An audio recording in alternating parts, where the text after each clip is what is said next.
onde, nas proximidades da Terra, existe um oceano cuja navegação é mortalmente perigosa, onde os ventos sopram a velocidades muito superiores ao voo dos aviões mais rápidos do nosso planeta, onde furacões rugem em proporções maiores do que os da Terra. Aqueles que se interessam pelo tema do espaço já perceberam que estou falando de Júpiter. Esse gigante gasoso quase virou estrela, mas não tem massa suficiente. Se ele fosse cerca de 50 vezes mais pesado, teríamos 2 sóis brilhando no nosso céu, sendo um deles uma anã marrom. Quem sabe como seria a vida na Terra nesse caso? Como assim? Não surpreende que astrônomos observem Júpiter há tanto tempo.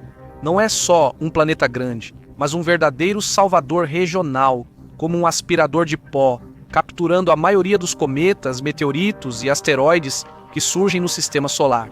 O impacto mais épico já registrado na história das observações terrestres foi o do cometa Shoemaker-Levy 9, que colidiu com Júpiter em julho de 1994. Visitante de Donbass com cauda, que azar. As forças de maré do gigante gasoso quebraram o cometa em 21 fragmentos de cerca de 2 quilômetros, espalhados por um leque de 200 mil quilômetros. Quando os fragmentos da viajante fracassada caíram nos braços turbulentos da atmosfera joviana, restaram apenas algumas manchas marrons lamentáveis na face do planeta, lembrando o choque de uma formiga com um mamute. Mas isso não é a única coisa notável sobre Júpiter. Tecnicamente, o planeta não tem uma superfície, ou seja, se alguma nave tentasse pousar em Júpiter, ela não conseguiria. No fundo, o planeta é um oceano gasoso ilimitado, sempre em tempestade. Então, talvez ele conseguisse mergulhar nesse oceano mortal, ou seja, de atravessar o planeta. Também não, pois nesse caso a nave seria esmagada em questão de segundos, como uma lata de conserva enferrujada e depois derretida pelas impurezas de enxofre. O que há dentro de Júpiter e por que é perigoso até mesmo se aproximar dele? Para descobrir isso, no final do verão de 2011, foi enviada para Júpiter a sonda automática interplanetária XUNO, lançada pela NASA. 5 anos depois, ela iniciou operações e foi a segunda, após a Galileu, a estudar de perto o gigante gasoso. XUNO teve sucesso desde o início, não houve uma única manobra ou ativação de equipamento que tenha falhado. Além de estudar Júpiter, o XUNO também visitou as proximidades de muitas luas. Pela primeira vez em 20 anos, Ganimedes foi fotografado novamente. O único plano da missão que ainda não foi realizado é a retirada da sonda da órbita em 2021. Juno coletou tantos dados e trabalhou tão intensamente que decidiram estender a missão até 2025. Os cientistas também pensaram em usar esse tempo para estudar melhor os satélites galileanos. No âmbito do programa, está previsto que Juno se aproxime de Europa, a uma distância recorde de 320 quilômetros, e observe as misteriosas faixas e torres de gelo na superfície. Também vai se aproximar a 1.000 quilômetros de Ganimedes e a 1.500 quilômetros de Io. O que você acha? Quais novidades sobre esses corpos celestes aguardam a humanidade no futuro? Ainda não se sabe a resposta para essa pergunta. No entanto, a sonda vai medir a espessura do gelo sob o oceano de Europa e criar um mapa detalhado de sua superfície em alta resolução, além de observar atentamente os outros satélites. Naturalmente, tudo o que Juno transmite é automaticamente comparado com os materiais recebidos da Galileu. Dessa forma, as informações são refinadas e corrigidas. Enquanto isso, vamos descobrir o que Juno revelou em Júpiter, quais segredos sua atmosfera esconde. Essa é a maior camada gasosa ao redor de um planeta em todo o sistema solar, composta principalmente de hidrogênio e hélio, como o nosso Sol, mas nela também existem outros compostos. Existe uma divisão da atmosfera do gigante gasoso em níveis ou camadas? Sim, e seus nomes são semelhantes aos da Terra, mas aí termina a semelhança. Por exemplo, a camada inferior da atmosfera do planeta, devido à ausência de uma superfície sólida, passa lentamente para o manto de hidrogênio. Não existem limites definidos entre as camadas de Júpiter. A pressão aqui é tão alta que hidrogênio e hélio viram líquidos supercríticos com propriedades similares às fases gasosa e líquida, de certa forma. Isso lembra a transição imperceptível da exosfera para o espaço interplanetário a 5.000 quilômetros acima da Terra. Acima da troposfera de Júpiter reina a estratosfera, depois a termosfera, onde as condições são realmente extremas, infernais. Na termosfera, a 1.000 quilômetros de altitude, a temperatura chega a 1.000 kelvins e a pressão é de 1 nanobar. Na verdade, a atmosfera de Júpiter se parece com um sanduíche de várias camadas ou um bolo de festa. A enorme quantidade de camadas que se misturam entre si e estão constantemente borbulhando pode ser vista claramente nas fotos apresentadas pela Juno. Mas não deixe que o brilho e o visual chamativo te enganem. É um coquetel mortal de gases venenosos como amônia, metano, sulfeto de hidrogênio, fosfina, enxofre, nitrogênio, criptônio, xenônio, argônio e diacetileno. A camada superior das nuvens é formada por gelo de amônia, que aos poucos vira hidrosulfito de amônio. Aliás, os cientistas ainda não fazem ideia de onde vêm as cores tão vivas na atmosfera de Júpiter. As cenas mais impressionantes foram vistas por Iuna nos polos de Júpiter. Numerosas tempestades em forma de redemoinhos e ciclones oferecem um espetáculo ao mesmo tempo belo e assustador, especialmente na faixa do infravermelho. Esse era o Polo Norte e aqui está o Polo Sul. Como dizem, encontre 10 diferenças. Essas tempestades nas fotos lembram o que para você? Parece que o oceano de lava eternamente borbulhante está fervendo. Além das camadas, Júpiter tem um fenômeno único chamado de jatos, que são justamente eles que formam as faixas e a estrutura listrada de sua atmosfera. A velocidade do vento nessas regiões chega a 100 metros por segundo. São números impressionantes. Por que a atmosfera do gigante gasoso é tão turbulenta? O que exatamente mantém todo esse caos e agitação? Uma das teorias diz que a culpa é do calor interno de Júpiter, que restou como consequência do aquecimento nas fases iniciais de sua formação. Ou seja, basicamente o gigante é um titã, um termostato no qual processos de convecção estão constantemente ocorrendo. Os furacões são o fenômeno mais épico da atmosfera de Júpiter, visíveis até da Terra e ainda mais pela Juno. São centenas deles, e esses redemoinhos vivem de alguns dias até vários séculos. Aqui está um fragmento da atmosfera de Júpiter, registrado pela Juno em agosto de 2020. Na imagem é claramente visível o quanto ela é dinâmica. Não há nenhuma área tranquila e uniforme. Não é de se surpreender com essa velocidade de rotação. O dia em Júpiter dura apenas cerca de 10 horas, e essa brevidade é mais do que compensada pelo ano, que equivale a quase 12 anos terrestres. Como se sabe, a atmosfera de Júpiter foi o lugar onde a sonda Galileu encontrou seu último refúgio. O mesmo destino aguarda Juno quando Galileu fez seu voo final para baixo. Ele conseguiu transmitir muitas informações interessantes sobre a atmosfera do gigante gasoso, por exemplo, sobre as variações de temperatura. A camada mais superior das nuvens tem uma pressão semelhante à da Terra e uma temperatura de cerca de menos 100 graus Celsius. Mas basta descer cerca de 150 quilômetros para dentro, que a pressão sobe para 22 atmosferas e a temperatura chega a 150 graus positivos. Abaixo das nuvens superficiais há uma camada de até 25.000 quilômetros de espessura, dominada pelo hidrogênio metálico. Esse elemento entra nesse estado em condições supercríticas, quando a pressão atinge 1 milhão de atmosferas e as temperaturas ultrapassam todos os limites possíveis. São exatamente essas condições favoráveis que se formam na atmosfera de Júpiter. O hidrogênio metálico conduz a eletricidade de forma excelente. Então, qualquer coisa que entrar nessa camada extrema terá uma surpresa desagradável. Se não tiver sido derretido pelos ácidos antes, a eletricidade com certeza irá matar. Não dá para falar de furacões sem mencionar a grande mancha vermelha que os astrônomos observam desde meados do século XVII. Durante esse tempo, o tamanho do furacão diminuiu, mas mesmo agora a Terra caberia facilmente dentro dele. Antes, pensava-se que era uma estrutura sólida, não uma tempestade, mas as sondas Voyager esclareceram e corrigiram esse erro. Quais informações sobre a grande mancha vermelha foram transmitidas pela primeira vez especificamente pela Juno? A sonda, ao se aproximar de Júpiter, avaliou a profundidade do furacão, que ficou entre 240 e 500 quilômetros. Apesar de a grande mancha vermelha estar diminuindo, ela ainda é o maior vórtice do sistema solar. Veja como ela aparece a partir da sonda Juno. Uma observação interessante: a atmosfera de Júpiter é completamente composta por redemoinhos, mas os mais estáveis estão justamente no hemisfério sul. Aqui está a grande mancha vermelha, registrada pela sonda agora em close. Às vezes, os furacões na atmosfera de Júpiter, com velocidades maiores do que qualquer tempestade na Terra, colidem entre si. Esse é realmente um evento épico. Por alguns anos, isso pode mudar a estrutura e a cor dos vórtices que colidiram. Às vezes, como resultado, surge uma nova formação de vórtice muito maior, uma verdadeira fusão de galáxias em miniatura.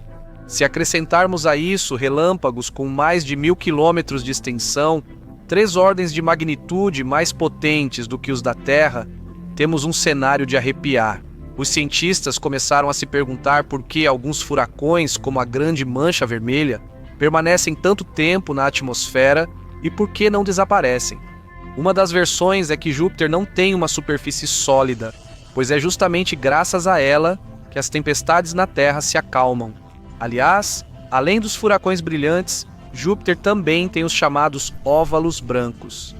Eles provavelmente se formam pelas mesmas leis, mas têm essa aparência. Eles também vivem por muito tempo, literalmente por séculos. Um problema urgente que interessa aos cientistas há décadas. Júpiter tem um núcleo? A medição feita pela Juno dizem que ele existe e que sua massa é de cerca de 10 terras. É ele que gera aquela quantidade anômala de calor mencionada anteriormente. Agora, a pergunta: do que é composto o núcleo de Júpiter? Segundo alguns paleontólogos, ele contém uma quantidade significativa de diamantes na forma de gotas derretidas. De onde eles vieram? A fuligem de carbono, ao se transformar em grafite, depois se transforma em diamantes que, por sua vez, ao serem aquecidos e se aproximarem do núcleo, se depositam nele em gotas líquidas. O que acha disso Stephen Hawking? É uma pena que a nona, em seu último voo, dificilmente chegará ao núcleo para verificar essa teoria exótica. Para a sobremesa, mais um fato para refletir. O que acontece na Terra nas áreas onde cai a sombra, não importa se é de árvores, casas ou nuvens, certo? Nesse lugar, fica perceptivelmente mais fresco, mas não em Júpiter. As áreas que são cobertas pelas sombras de seus numerosos satélites, em vez de diminuir a temperatura, aumentam muito. A natureza do surgimento das sombras quentes não foi estudada de forma alguma. Assim é o nosso vizinho Júpiter, com auroras incríveis e relâmpagos mortais, furacões incrivelmente rápidos e, supostamente, um núcleo de diamante, dezenas de satélites e sombras quentes causadas por eles. Em um dos seus polos, existe uma fonte desconhecida de radiação de raios X duros, descoberta pelo telescópio Chandra e que até hoje permanece um mistério absoluto. Até mesmo para as sondas é perigoso se aproximar de Júpiter para evitar uma pane total nos equipamentos. Por exemplo, a sonda Galileu, ao se aproximar, recebeu uma dose de radiação 25 vezes maior do que a letal para um ser humano. Esse é um mundo absolutamente estranho e hostil para nós, que, no entanto, nos atrai com seus mistérios não revelados. Enquanto nosso planeta é sacudido pela traiçoeira geopolítica, a ciência não para e mais uma vez muda a visão estabelecida sobre os mundos supostamente conhecidos do Sistema Solar. Por exemplo, você sabia que é possível encontrar vida em Europa, a lua de Júpiter, sem precisar perfurar quilômetros de gelo? Você sabe o que exatamente Saturno esconde sob sua camada gasosa? E ainda tem certeza de que o número de luas de Saturno é pouco mais de 80? As respostas para essas perguntas podem surpreender e até desconcertar, pois em breve teremos que reescrever os livros de astronomia e revisar muitas informações nas quais tínhamos total confiança. Então, vamos começar com a lua de Júpiter, Europa. O que ela surpreendeu os cientistas recentemente? Não é segredo para ninguém que, em 14 de outubro de 2024, foi lançada a Estação Automática Interplanetária Europa Clipper, cuja missão é observar atentamente a superfície de Europa e, o mais importante, tentar encontrar sinais de pelo menos formas de vida simples. É notável que a distância mínima de aproximação entre a Europa Clipper e o próprio satélite será um recorde de 25 quilômetros. Isso quer dizer que a sonda vai analisar a superfície do corpo celeste de perto. Isso nunca aconteceu em nenhuma outra missão. Mas por que justamente Europa? Já se sabe que a vida na Terra surgiu na água e em grande profundidade. Então, onde mais procurar formas de vida alienígena se não em um satélite com o oceano mais impressionante do Sistema Solar? Há muito tempo se considera a existência de um oceano sob a crosta de gelo de Europa. Isso é evidenciado por sinais diretos e indiretos. Por exemplo, já reparou que, ao contrário da Lua, a superfície de Europa é quase lisa e sem crateras, enquanto a Lua possui muitas delas? Você acha mesmo que meteoritos evitaram a Europa por bilhões de anos de propósito? Claro que não. A atividade geológica provocada pelo vasto oceano subterrâneo, ao menos 2 vezes maior que o da Terra, e pela proximidade de Júpiter com suas fortes forças de maré, deforma continuamente a superfície gelada do satélite. É exatamente por isso que as crateras antigas vão sendo apagadas aos poucos, como se fosse por uma borracha. Aliás, o fato de ainda existirem algumas crateras na superfície de Europa ajuda muito os cientistas. É uma janela para o oceano subterrâneo, pois as crateras permitem estimar a espessura da crosta de gelo sobre esse reservatório de água. Pesquisadores estimam que ela varia de alguns a dezenas de quilômetros. E aqui chegamos a um ponto muito importante que foi atribuído justamente à missão Europa Clipper. O que você acha? Quanto tempo levará até conseguirmos perfurar a crosta de gelo de Europa? Provavelmente, isso é segundo as previsões mais otimistas. Astrofísicos encontraram uma forma mais engenhosa de obter dados sobre a composição do oceano subterrâneo do satélite de Júpiter. Considerando a história da vida na Terra, as primeiras moléculas consumiam minerais e substâncias de fontes submarinas. Mesmo hoje, esse fenômeno ainda ocorre. Lembre-se dos fumadores negros no Oceano Atlântico. Ou seja, por analogia, pode-se supor que algo semelhante também pode ocorrer no Oceano de Europa. Como vamos testar essa hipótese? Uma das evidências de um oceano sob o gelo de Europa são os geysers que surgem periodicamente acima de sua superfície. Jatos rápidos de vapor d'água, registrados por várias sondas espaciais, vêm debaixo da crosta de gelo, rompendo através de suas fissuras. Qual o significado prático disso? Isso significa que a Europa Clipper, ao atravessar um desses jatos, poderá coletar material suficiente para analisar a composição do oceano sob o gelo. Pode muito bem ser que nele existam moléculas orgânicas, os chamados blocos de construção da vida futura. De modo geral, Europa é uma excelente base para entender os processos de origem da vida e um objeto de estudo do potencial de habitabilidade devido à presença de água líquida. O estudo detalhado desse satélite ajudará a desvendar as leis que regeram o desenvolvimento da Terra, pois astrobiólogos acreditam que Europa se assemelha ao nosso planeta nos primórdios. No entanto, vamos voltar ao começo. Que novas ideias sobre Europa surgiram como resultado das pesquisas mais recentes? Elas dizem respeito aos processos tectônicos no satélite de Júpiter, ou seja, ao movimento da crosta de gelo. Antes se pensava que as cristas de gelo globais mudavam todo o relevo de Europa, mas novos dados mostram que isso não é bem assim. Astrônomos acreditam que só as camadas superiores do gelo se movem, impulsionadas pelas forças de maré de Júpiter. A crosta de gelo permanece imóvel sobre os 6 Sphinx, mantendo o oceano subterrâneo em repouso absoluto. Aliás, por que os cientistas acham que o oceano em Europa é quente? Acontece que não são apenas as deformações de maré causadas pelo enorme vizinho gasoso que contribuem para isso. Existe uma hipótese sobre certas ondas de Rossby, que são chamadas de ondas viajantes, formadas nas atmosferas e oceanos devido à inclinação do eixo do corpo celeste. Esse parâmetro em Europa ainda não é conhecido com precisão, mas há razões para acreditar que ele chega a 0,1 grau. Se for assim, a energia das ondas de Rossby pode ser 2.000 vezes maior do que a das deformações de maré. Assim, é esse fenômeno que pode se tornar a principal fonte de calor para o Oceano de Europa. Quando saberemos sobre tudo isso? Com certeza, vamos esperar até 2030 e acompanhar a exploração de Europa pelo Clipper. Enquanto isso, vamos nos voltar para um dos nossos gigantes do espaço, Saturno. O que há de novo que aprendemos sobre ele com sondas e telescópios? Primeiramente, os anéis de Saturno, essenciais para sua imagem entre os terráqueos, desaparecerão em breve. E não é porque a Terra estará no mesmo plano que eles em 2025, isso é apenas um efeito visual baseado em modelagem computacional. Astrônomos têm certeza, especialmente segundo o planetólogo da Agência Japonesa de Exploração Aeroespacial, de James Adonakil, que restam não mais que 300 milhões de anos para os anéis de Saturno. Isso é literalmente um instante em termos do universo. Mas por qual motivo eles podem desaparecer? Tudo se resume às precipitações. A cada segundo, cerca de 2,8 toneladas de granizo caem sobre Saturno. Pesquisas da sonda Cassini relataram isso e James Webb confirmou como fonte mais recente dos dados sobre as precipitações.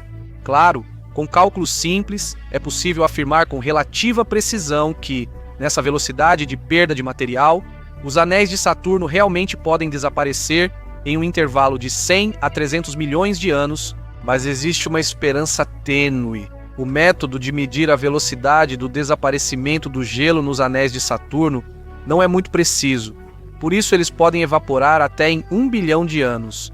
O desaparecimento não é contestado, pois é improvável que o granizo pare de cair em Saturno.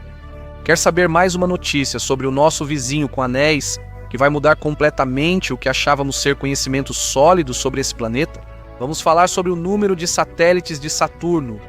Ainda em 2019, sabia-se de 82 luas descobertas em diferentes épocas, por várias sondas Cassini e Voyagers. No entanto, 2023 foi um ano muito produtivo na descoberta de novos satélites do gigante. Assim, no final de maio de 2023, Saturno tinha 146 satélites naturais, porém, apenas 63 luas receberam nomes próprios. As demais ainda são identificadas por números no catálogo. Consequentemente, Saturno se tornou o recordista indiscutível do Sistema Solar em relação ao número de satélites. Porém, isso não muda o fato de que Titã é a maior lua de Saturno, e é justamente nela que os cientistas suspeitam da hipotética existência de vida. Em que se baseiam essas suposições? À primeira vista, Titã é um lugar bastante frio e inóspito, com muitos lagos, rios e mares de metano e etano em sua superfície. As chuvas em Titã também são compostas de etano e metano. Pode parecer impossível existir vida nesse inferno, mas a atmosfera de Titã é rica em compostos orgânicos. Os cientistas supõem que a vida pode se desenvolver nas camadas superiores da atmosfera, que, aliás, contém hidrogênio em abundância. Além disso, suspeita-se que Titã, assim como a Europa, possua um oceano subterrâneo. Esse corpo celeste é visto como uma imitação das condições da Terra há 4 bilhões de anos. Infelizmente, os outros, principalmente os satélites recém-descobertos de Júpiter, não têm características tão promissoras. Geralmente, são corpos pequenos ou minúsculos, feitos de rochas e gelo. O último a ser descoberto foi o objeto com o codinome S2006 S20, com 5 km de diâmetro, que orbita Saturno em 567 dias terrestres. Será que essas são todas as novas descobertas relacionadas ao gigante gasoso? O mais surpreendente é que o que os cientistas tentam descobrir sobre Saturno está profundamente dentro dele? Sim, você não está enganado. Esse núcleo incomum acreditava-se que fosse relativamente pequeno e composto de gelo ou rochas. Mas a decodificação dos dados obtidos pela sonda Cassini de repente revelou informações um pouco diferentes, surpreendendo os astrofísicos. Você já viu como a sopa se agita em um prato? É assim que o núcleo de Saturno permanece constantemente. Ele é difuso, ou seja, está ao mesmo tempo em estado líquido e sólido devido à pressão monstruosa e às temperaturas elevadíssimas. Ele é supersaturado de hidrogênio e hélio, e seu núcleo mede cerca de 70 mil quilômetros, equivalente a 60% do diâmetro do planeta. Novas informações, combinadas com o fato de que a densidade de Saturno é menor do que a da água, indicam que, se houvesse uma piscina de tamanho suficiente, o planeta poderia flutuar nela. Isso muda totalmente nossas ideias sobre a formação dos planetas gigantes e, no futuro, corrige bastante as informações sobre os exoplanetas. Como os cientistas obtiveram essa informação sensacional? Cristófero Mankovitch e Dimo Fullerud, astrofísicos do Instituto de Tecnologia da Califórnia, esclareceram a estrutura do núcleo de Saturno estudando as oscilações dos anéis, que complementaram dados sobre a composição do planeta. Isso pode ser comparado ao trabalho dos sismólogos terrestres, para quem os terremotos ajudam a estudar o interior da Terra.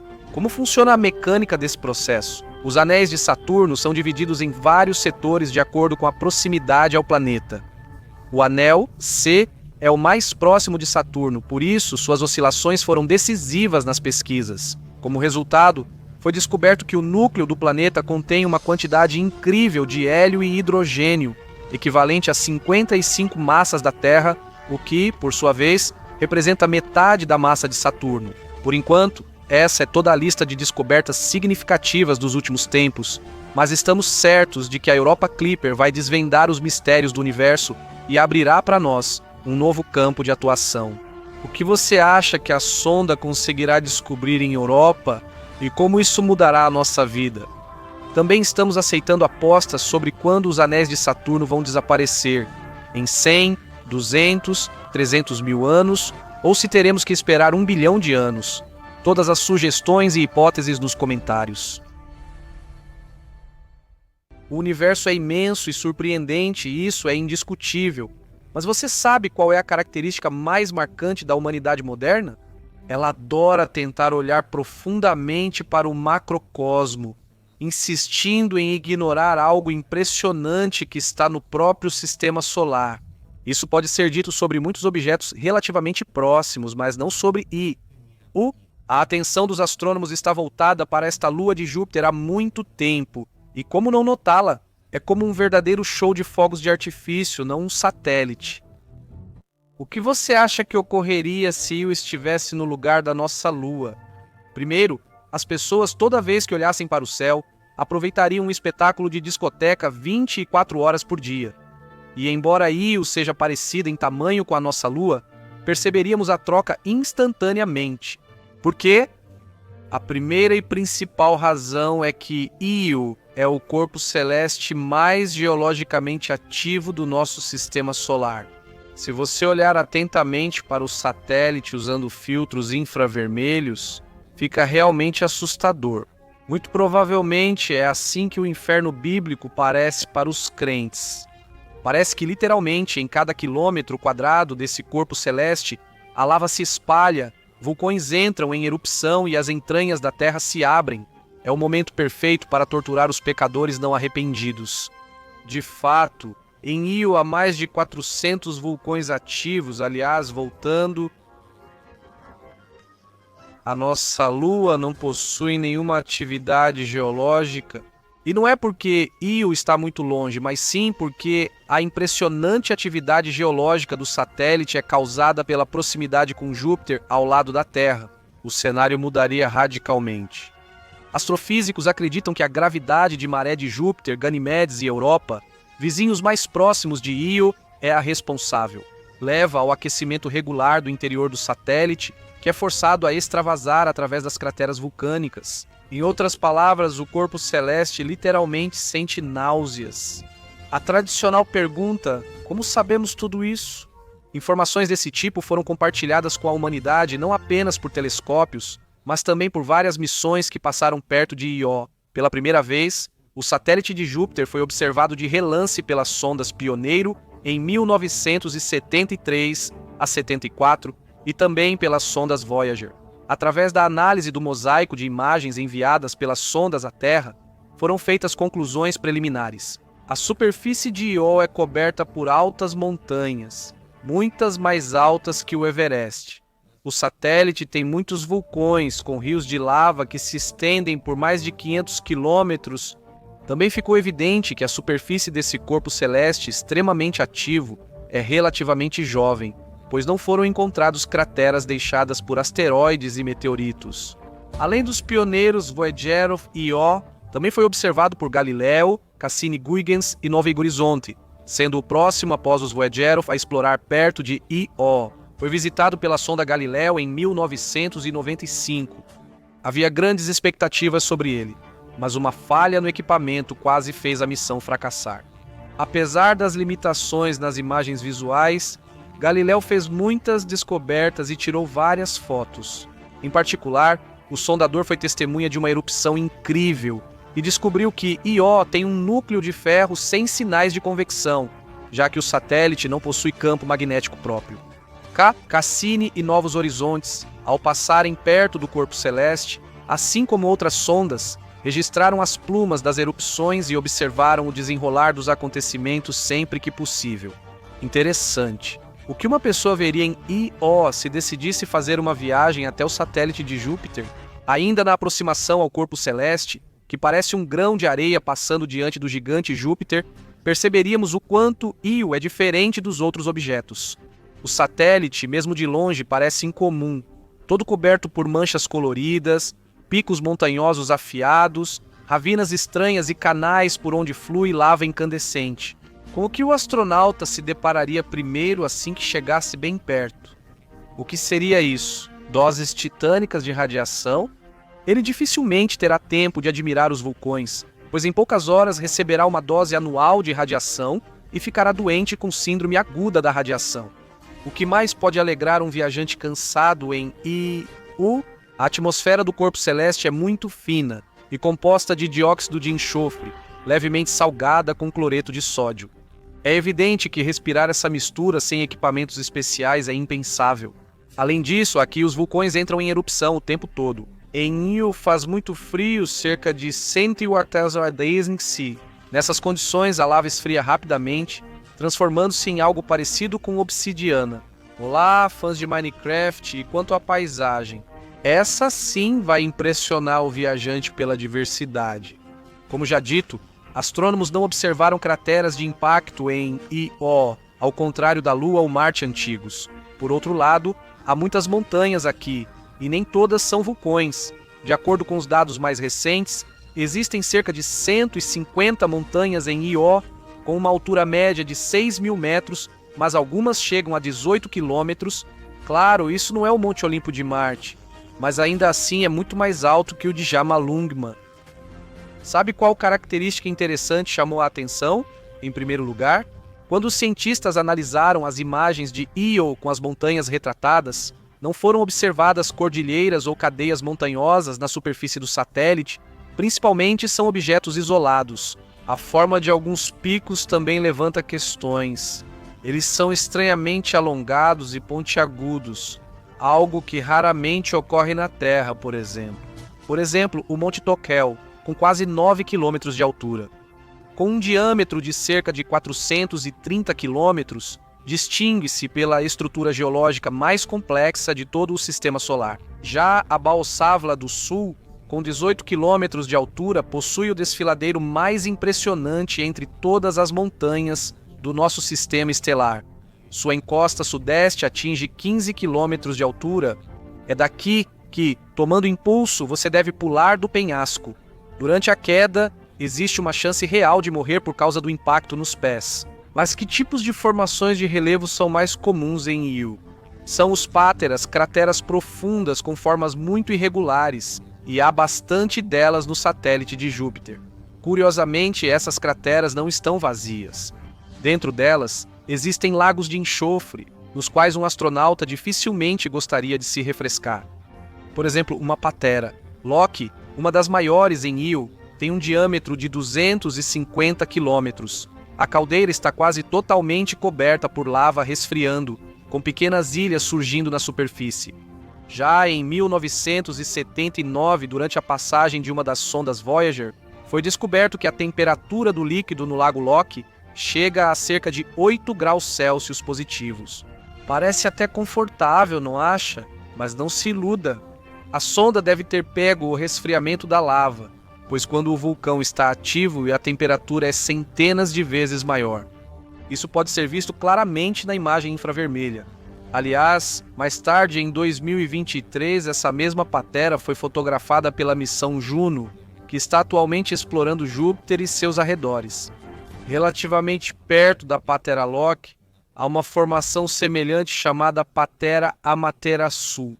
Sua característica distintiva é que, entre as missões, o Lago de Enxofre, com 100 km de diâmetro localizado na cratera, escureceu bastante e agora ocupa o lugar da mancha mais escura em Io. As causas desse fenômeno são desconhecidas, mas a patera mais bem estudada pelas sondas terrestres é a Patera Tvastar, localizada em uma região vulcânica muito ativa. Galileu a estudou de forma bastante detalhada e, certa vez, registrou uma erupção épica acompanhada por uma fonte de gás que se elevou quase 400 quilômetros acima da superfície de Io. Anos depois, um evento similar foi fotografado pela sonda Novos Horizontes ao passar por Júpiter rumo a Plutão. Padrões em Io, como se competissem entre si pelo título de mais impressionante, por exemplo, a Patera, que recebeu o nome de Ra, o deus egípcio do Sol, pode muito bem ocupar o lugar do objeto que criou o maior campo de lava no satélite de Júpiter. Este é um vulcão ativo com apenas 1 quilômetro de altura, mas as consequências de sua atividade se espalham por muitos, abrangendo centenas de quilômetros ao redor. Sobre qual objeto da paisagem de Io gostaria de destacar? Este é o vulcão Pele, nomeado em homenagem à deusa havaiana dos vulcões, e não ao jogador de futebol Pelé. Por que destacamos ele entre tantos vulcões em Io? Foi pela pluma da erupção do vulcão Pele em 1979 que a Voyager 1 registrou o vulcanismo ativo no satélite de Júpiter, estudado desde então. Este vulcão é inconfundível, mesmo à distância em Io. Ele é cercado por um enorme anel marrom com cerca de 1.200 quilômetros de diâmetro, formado por depósitos de enxofre que aparecem após erupções impressionantes. Dentro dos limites de terra e pele também há um lago de lava com 20 por 30 quilômetros de tamanho. Se você acha que a superfície desse lago exótico é calma e tranquila, está muito enganado. Dentro dele, rochas derretidas subterrâneas e dióxido de enxofre vindos da atmosfera estão constantemente se misturando. No espectro infravermelho, este lago brilha intensamente, assim como muitos outros locais em Io. A temperatura da substância que preenche este lago de lava é de aproximadamente 1.300 graus Celsius. É difícil imaginar do que deveria ser feito o traje de mergulho de um mergulhador que ousasse se aventurar em suas águas. Assim é o satélite de Júpiter, Io, extremamente inóspito, instável, radioativo, com erupções de lava vulcânica e jorrando enxofre das profundezas dos lagos. Nele, assim como na Terra, há planaltos, ravinas, montanhas, corpos d'água, caldeiras, fendas e precipícios. No entanto, este é um mundo absolutamente morto, o menos adequado para a terraformação. Mas será que não vamos aprender ainda mais sobre esse objeto incrível? No momento, não há missões planejadas para Io, mas talvez em um futuro próximo, os cientistas da Terra mudem de ideia e enviem uma sonda especificamente para Io para estudá-lo com mais detalhes. Afinal, é lá que existe uma excelente oportunidade de monitorar as condições que existiam nos planetas rochosos no início dos tempos, quando do caos flamejante nascia, em meio a dores, algo diferente, mais ordenado e menos extremo. Olhando para as imagens apresentadas neste vídeo, você ainda considera Vênus, nossa vizinha, o lugar mais infernal do sistema solar? Então assista ao vídeo novamente. Existe algum outro lugar onde se pode ver lagos de magma incandescente, nos quais Liechtenstein poderia afundar tranquilamente? Em qual planeta o céu é ocupado não pela estrela-mãe, mas por um corpo gigante como Júpiter gasoso? Em que corpo celeste a pressão é tão enorme em seu interior que a lava tenta escapar a cada segundo? Se você tiver outras opções, mesmo que remotamente parecidas, seja bem-vindo aos comentários.